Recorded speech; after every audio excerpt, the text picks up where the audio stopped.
शगुन।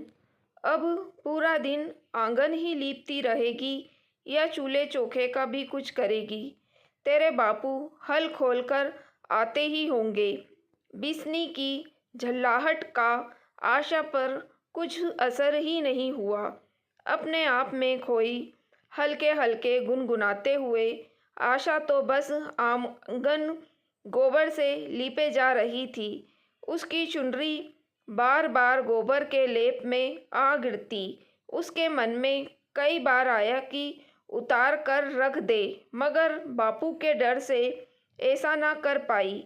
वे ऐसे देखते ही हुड़क देंगे कि क्यों नंगे सिर घूम रही है। कई बार इस गोबर सनी चुनरी को उसने अपने गले में लपेट लिया। कांच की चूड़ियों को भी थोड़ा बहुत गोबर लग गया था। उसे इतनी अच्छी लिपाई नहीं आती थी जितनी अच्छी उसकी माँ बिस्नी को।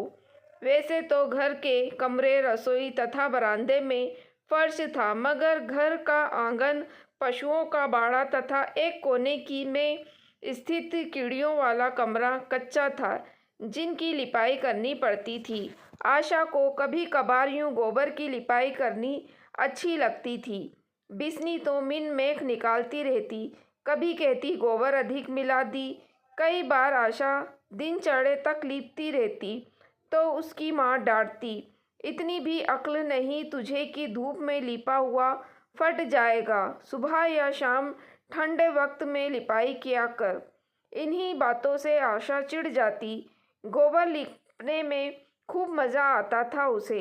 मज़े से ठंडी ठंडी गीली मिट्टी को मुलायम मुलायम गोबर मिलाकर नरम नरम ज़मीन पर फेरते रहो, जैसे मेहंदी के घोल में हाथों को मल रहे हो। बिस्नी फिर झल्ला उठी। सुनती है आज राखी का दिन है, फटाफट काम खत्म करके नहा ले, सूरज कितना चढ़ आया है। आशा खिंची हुई सी बोली, बस माँ थोड़ा सा ही तो रहता है, तुम तो पीछे ही पड़ गई हो। हर साल राखी के दिन आशा कितनी खुश होती थी। वह महीनों से इस दिन का इंतज़ार में रहती थी। बाजार से 2 राखियाँ लाती, एक अपने भाई अशोक के लिए तथा दूसरी कुलदीप के लिए। कुलदीप की कोई बहन तो थी नहीं, इसलिए बचपन से आशा ही उसे राखी बांधती आई थी। मगर आज से आशा ने बुद्धोताई तथा बापू के बीच कुलदीप और उसके अपने रिश्ते की साठगांठ की खुसुर फुसुर सुनी है। तब से आशा अजीब पेशोपेश में है कि इस साल वह कुलदीप को राखी बांधे या नहीं। राखियां तो इस बार भी वह 2 ही लेकर आई थी, मगर न जाने क्यों उसके मन में अजीब सी घबराहट हो रही थी कि वह कुलदीप के सामने राखी लेकर कैसे जाएगी। उसके मन का चोर ही उसे बेचैन कर रहा था। लिपाई लगभग पूरी हो चुकी थी। बाल्टी को उठाकर खपरेल के कोने में रख दिया। ख्यालों में खोई वह सोचने लगी कि चलो घर घोल फिर किसी दिन काम आ जाएगा। वह उठी, गोबर सने हाथ धोकर नहाने के लिए हैंडपंप से पानी निकालने लगी। आज वह उदास और बहुत थकी थकी सी थी।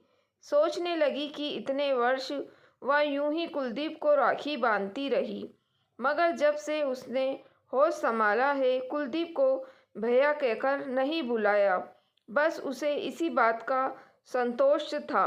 रात तो जब से कुलदीप से अपने रिश्ते की बात सुनी है, तब से वह उड़ती रहती है।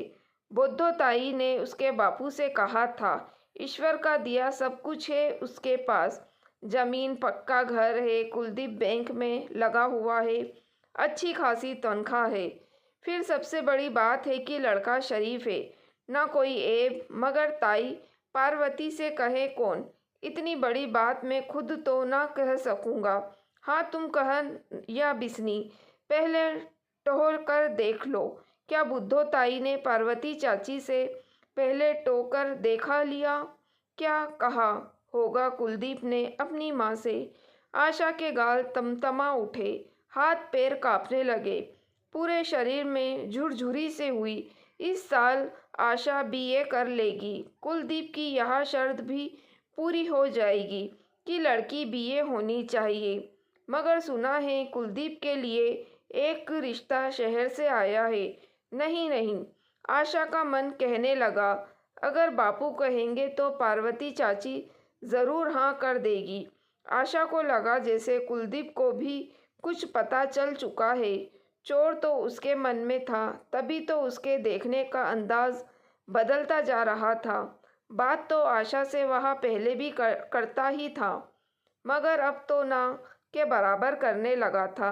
हाँ, जब आशा 10वीं की परीक्षा में फेल हो गई थी, तब उसे गणित तथा अंग्रेजी पढ़ाते समय अकेले में खूब गपशप किया करता था। अकेले में तो खैर, अब भी जब भी कभी मौका मिलता है तो कुलदीप आशा को चोटी से पकड़कर खींचता था। कभी बाजू की चुटकी काट लेता था तो कभी जीभ निकालकर चिढ़ाता था।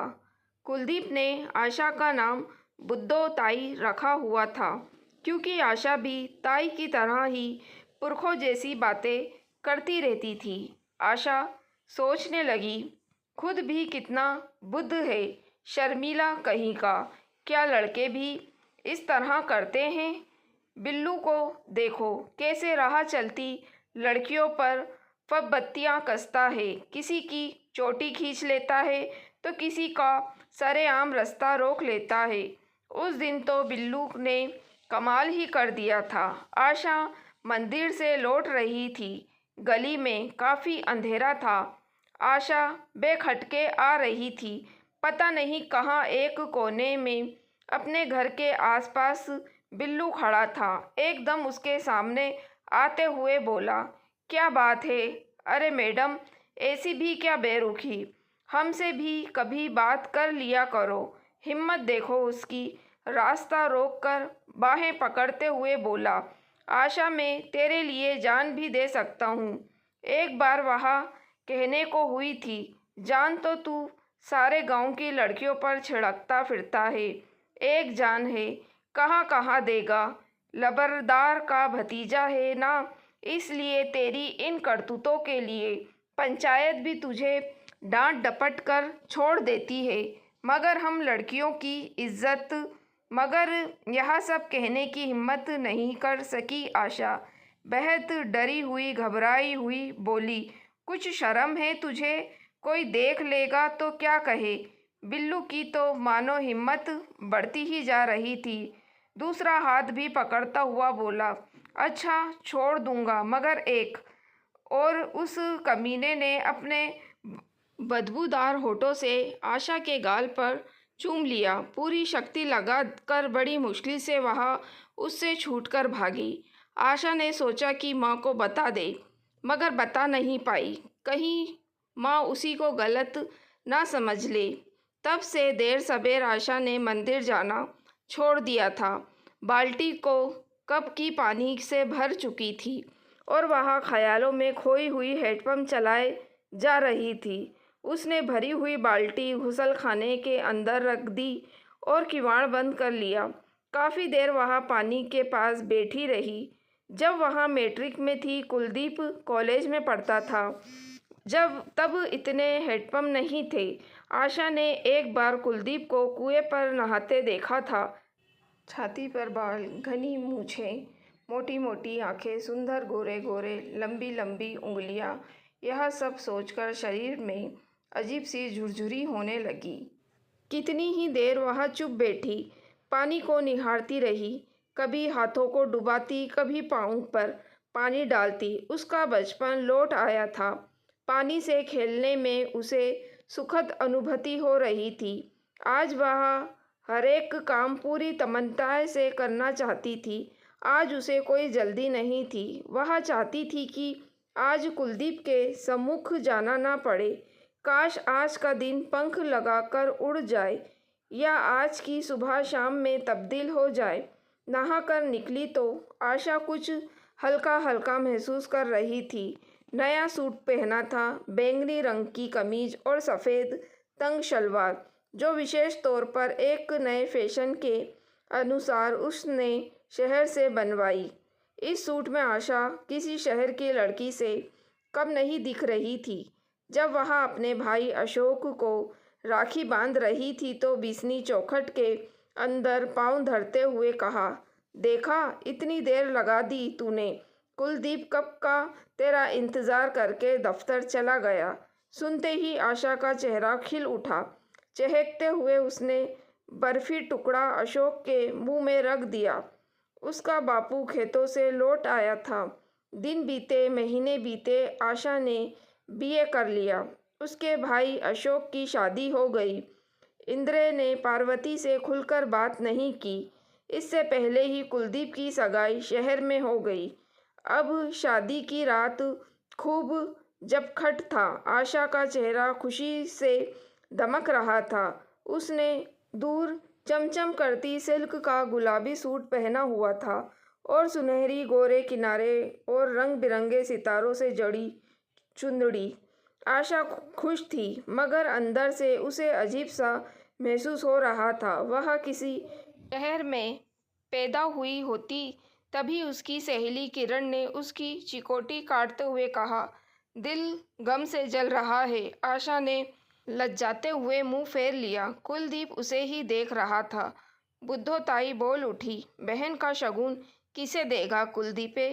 बिस्नी बोल पड़ी, आशा तो है जो उसे हर साल राखी बांधती है। पार्वती के कहने पर आशा ने कुलदीप के हाथ मेहंदी की परत में डुबा दिए। पार्वती ने रुपए आशा की झोली में डाल दिए। दोस्तों, अगर आपको कहानी पसंद आई है तो लाइक और कमेंट करके ज़रूर बताइएगा और मेरी वीडियो को शेयर भी ज़रूर कीजिएगा। मेरे चैनल को सब्सक्राइब करना ना भूलिएगा। Thank you for watching.